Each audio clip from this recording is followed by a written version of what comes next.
kemudian, jangan kau biarkan mayat orang yang dikutuk oleh Elohim, agar mayatnya jangan menyentuh tanah yang diwariskan Tuhan kepada nenek moyangmu sebagai milik pusakamu. Jangan. Berarti yang mati ini adalah orang yang dikutuk oleh Elohim. Bagaimana mungkin? Inilah anakku yang kukasihi, inilah anakku kukasihi, yang mengasihi aku sebelum dunia ada. Aku tidak meninggalkan orang yang aku kasihi, tiba-tiba aja diperintahkan dibunuh. Jadi itu nggak ada, Bang. Sia-sia aja Anda melakukan pembenaran iman. Karena hanya iblis yang menginginkan pembunuhan terhadap orang yang benar, sedangkan Tuhan sama sekali tidak menginginkan itu. Demikian. Ya, penjagaan sih bagus semua, jadi lupa saya mau ngomong apa lagi. Tapi saya senang. Intinya aja, Bang, kehendak Bapaknya mana? Iya.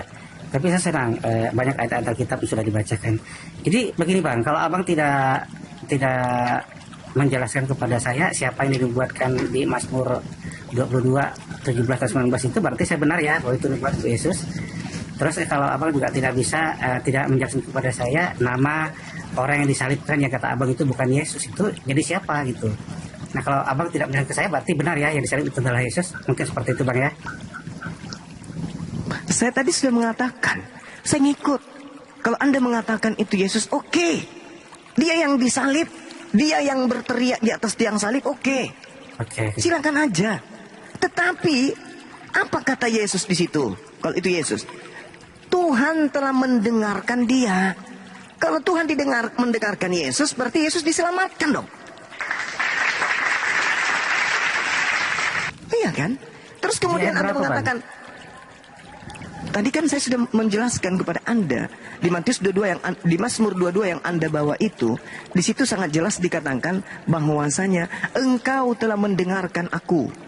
Mazmur 22 nomor 21 itu kalau nggak salah. Coba Anda buka. Iya. Nah, dengarkan bukan? Itu. Nah, sekarang begini deh. Begini. Kita tidak menemukan kemudian ada firman Tuhan, bunuhlah anakku yang kukasihi. Nggak ada. Itu bukan kehendak Bapa. Nah, sekarang kita naik level kedua.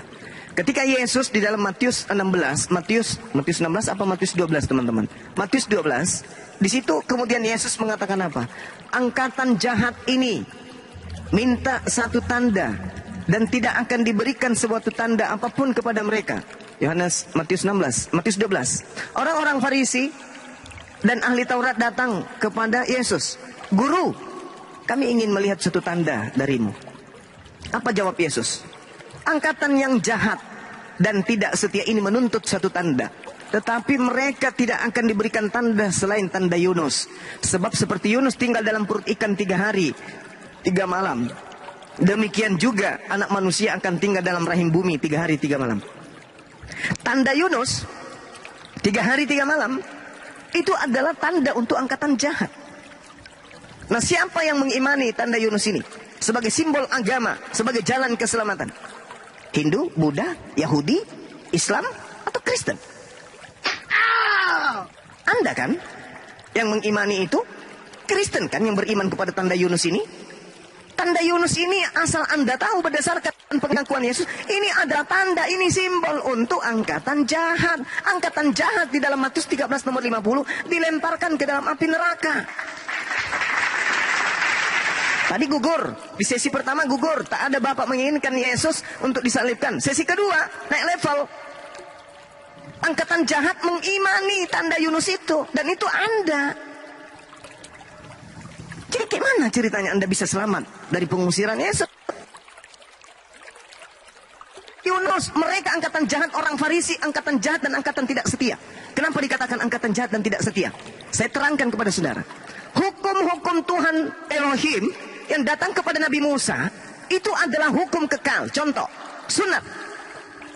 Aku akan mengadakan perjanjian kekal, yaitu antara keturunanmu secara turun-temurun harus bersunat. 2, sabat. 3, menyembah satu Tuhan. Itu semua adalah perjanjian Tuhan dengan Abraham dan keturunannya sebagai perjanjian kekal. Keturunan Abraham yang tidak setia, orang Farisi. Mereka menggantikan hukum Tuhan, meninggalkan hukum Tuhan dan menjadikan hukum manusia yang dibuat-buatnya sebagai pengganti. Mana buktinya? Ibrani 6 nomor 1. Apalagi Efesus 2 nomor 15. Taurat sudah tidak berguna lagi. apalagi Roma 3 nomor 7. Banyak data-data. Galatia 3 nomor 23 dan seterusnya.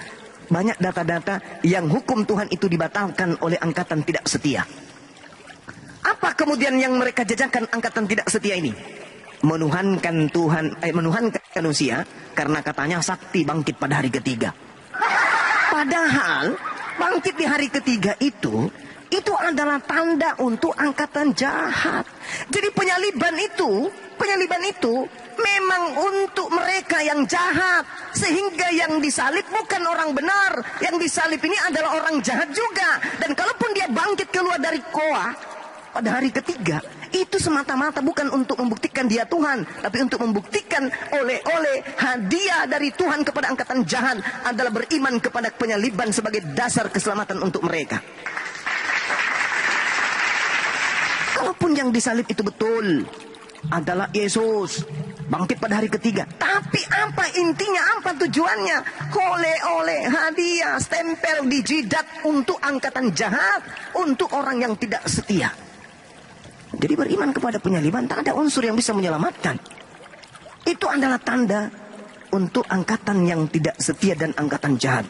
Kami umat Islam tak akan mau disebut sebagai angkatan jahat. Na'udzubillah tsumma na'udzubillah. Demikian. Oke. Ya kalau menurut Bang Suma, angkatan jahat itu di kitab Yunus itu di mana disebutkan? Karena begini, menurut saya dan apa yang saya baca di Alkitab, nubuatan tentang kematian Nabi Yunus di dalam perut ikan selama 3 hari 3 malam itu adalah tipologi tentang apa yang akan dialami Yesus setelah setelah kematiannya, bahwa dia juga akan mati selama 3 hari kemudian bangkit di hari ketiga. Nah seperti itulah. Jadi itu yang terjadi kepada Yunus itu adalah tipologi tentang apa yang akan terjadi kepada Kristus. Nah kalau Bang Suma mengatakan itu adalah angkatan jahat, kira-kira di mana? Saya tahu kalau di Nabi Yunus itu sudah mengatakan bahwa itu adalah nubuatan kepada orang-orang atau untuk angkatan jahat itu. Biar jelas Bang, silakan. Oke. Jadi ini pertanyaan tidak sinkron, abangku. Yesus tidak sedang menyerang tanda Yunus atau yang beriman kepada Yunus.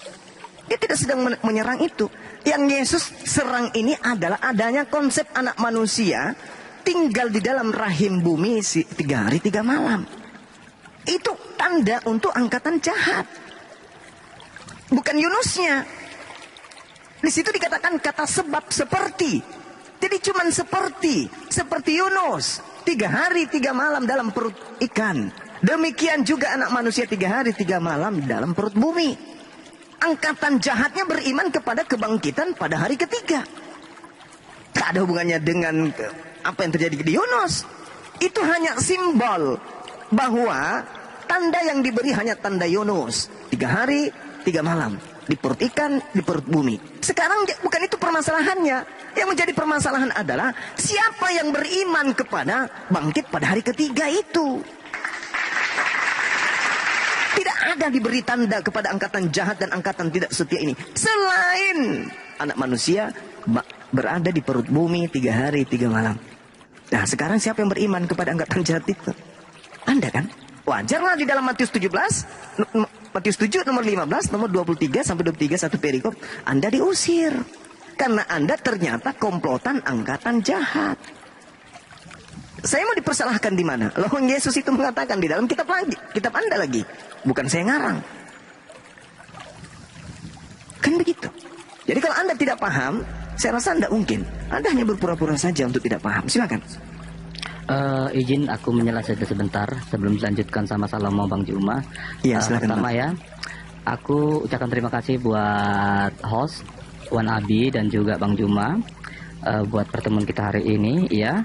Tapi pada dasarnya saya coba ambil closing statement. Saya kebetulan ada mau izin juga mau pergi. Ada orang meninggal.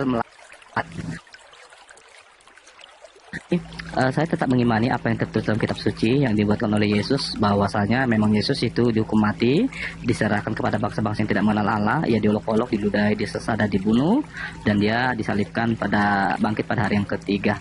Ya, soal tidak percaya nggak ada masalah, tapi yang saya yakini apa yang tertulis dalam kitab suci. Ya, orang percaya. Jadi buat Bang Juma, terima kasih buat waktunya, dan juga terima kasih yang sudah mempertemukan. Ya, kalau ada tutup kata yang salah, yang kurang berkenan, ya saya mohon maaf ya yang sebesar-besarnya. Oke, terima kasih buat semuanya. Salam buat yang Kristen dan salam sejahtera buat kita semua. Ya, makasih Pak Ade. Iya, makasih. Ya bener kan Pak DS tadi mengimani angkatan jahat ya bilang itu. Assalamualaikum Guru Derima. Assalamualaikum Ustadz Ali, Ustadz Pra, Ustadz Wan Abi.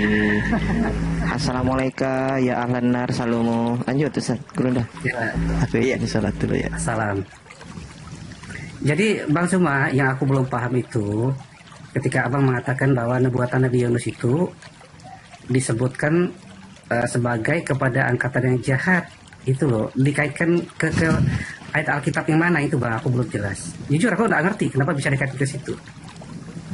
Padahal kalau menurut keyakinan kami, nubuatan Nabi Yunus itu meninggal dalam perutikan selama 3 hari 3 malam itu adalah tipologi akan kebangkitan Kristus.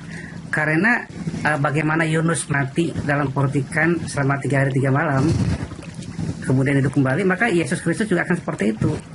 Dan itu memang terjadi nubuatan itu, bahwa Yesus mati disalib, kemudian setelah dimakamkan 3 hari kemudian bangkit dan naik ke surga dengan tubuh kemuliaannya. Nah seperti itu. Bang Suma kaitkan dengan angkatan jahat itu, kok bisa ke situ? Itu saya bingung itu. Mungkin bisa dijelaskan, silakan Bang. Terima kasih. Anda mengatakan tipologi kan?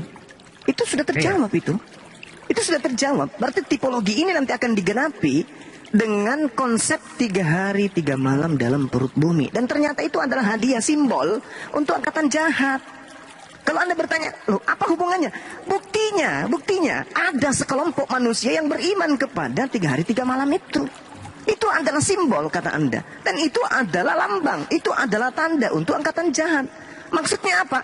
Yang beriman kepada keadaan itu adalah angkatan jahat. Coba Anda lanjutkan. Kata selanjutnya di apa Yohanes di Matius 12 itu apa yang dikatakan?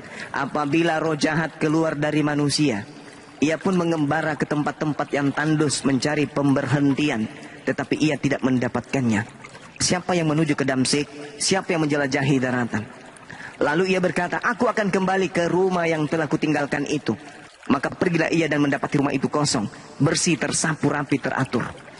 Lalu ia keluar dan mengajak 7 roh lain. Ingat, Wahyu 5 nomor 7, Wahyu 5 nomor 6, 7 roh Theos yang diutus ke bumi. Lalu ia keluar dan mengajak 7 roh lain yang lebih jahat daripadanya. Dan mereka masuk dan berdiam di situ. Maka akhirnya keadaan orang itu lebih buruk daripada keadaannya semula. Demikianlah juga akan berlaku atas angkatan yang jahat ini. Anda ngerti maksudnya ini? Anda ngerti?